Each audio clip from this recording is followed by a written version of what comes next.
बचपन के दिन किसी भी व्यक्ति के जीवन के बड़े महत्वपूर्ण दिन में होते हैं। बचपन में सभी व्यक्ति चिंता मुक्त जीवन जीते हैं।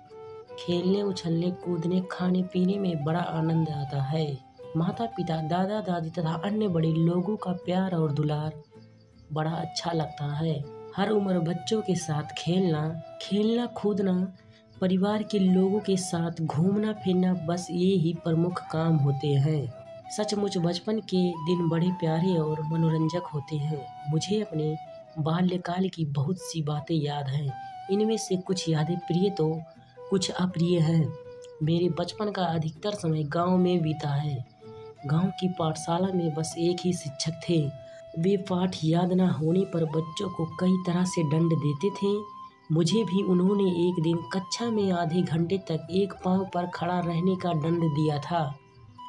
इस समय मुझे रोना आ रहा था, जबकि मेरे कई साथी मुझे देखकर बार बार हंस रहे थे।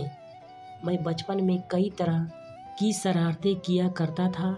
छुट्टी के दिनों में दिन भर गुल्ली डंडा खेलना, दोस्तों के साथ धमा चौकड़ी मचाना, पिहाई का ढेला, ईंट आदि फेंक कर कच्चे आम तोड़ना, कांटेदार बेर के पेड़ पर चढ़ना आदि मेरे प्रिय कार्य थे। इन कार्यों में भी कभी कभी चोटें या खरोंच लग जाती थी। घर में पिताजी की डांट पड़ती थी, मगर कोई फिक्र नहीं।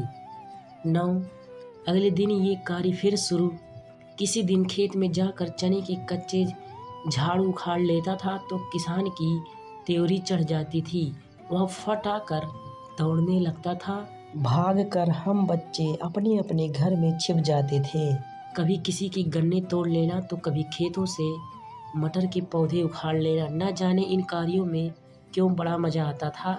एक बार मैं अपने मित्र के साथ गांव के तालाब में नहाने गया। उस समय वहां और कोई नहीं था। मुझे तैरना नहीं आता था, परंतु नहाते नहाते अचानक मैं तालाब में थोड़ा नीचे चला गया। पानी मेरे सिर के ऊपर तक आ गया। मैं घबरा कर सांस लेने की चेष्टा में कई घूंट पानी पी गया। शीघ्र ही मेरे मित्र ने मुझे सहारा देकर जल से बाहर खींचा। इस तरह मैं बाल बचा। इस घटना का प्रभाव यह पड़ा कि इसके बाद मैं कभी भी तालाब में नहाने नहीं गया। यही कारण है कि अब तक मुझे तैरना नहीं आता। बचपन की एक अन्य घटना मुझे अभी तक याद है। उन दिनों मेरी चौथी कक्षा की वार्षिक परीक्षा चल रही थी। हिंदी की परीक्षा में हाथी पर निबंध लिखने का प्रश्न आया था। निबंध लिखने के क्रम में मैंने चल चल मेरे हाथी वाली फिल्मी गीत की 4 पंक्तियां लिख दी। इसकी चर्चा पूरे विद्यालय में हुई। शिक्षकगण तथा माता पिता सभी ने हंसते हुए मेरी प्रशंसा की, परंतु उस समय मेरी भी समझ में नहीं आया कि मैंने क्या अच्छा या क्या बुरा किया। इस तरह बचपन की कई यादें ऐसी हैं जो नहीं भूल सकती।